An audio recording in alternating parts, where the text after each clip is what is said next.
x by 4, x by 2, x by 5, x by 3 in இடைநிலை 5 எனில் x என்பது option A 25, option B 20, option C 15, option D 10.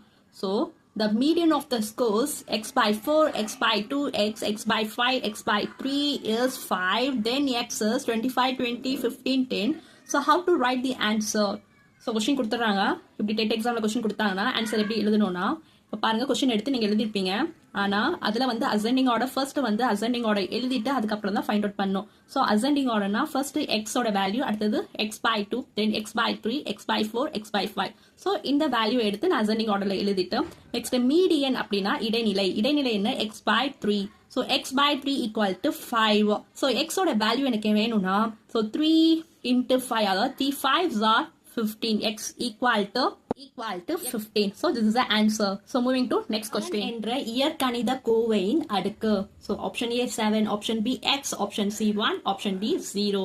The degree of the algebraic expression 7 is 7x 1/10. So how to write the answer? How to find it? இப்போ பாத்தீங்கன்னா 7 இருக்கு. So 7 இருக்கு.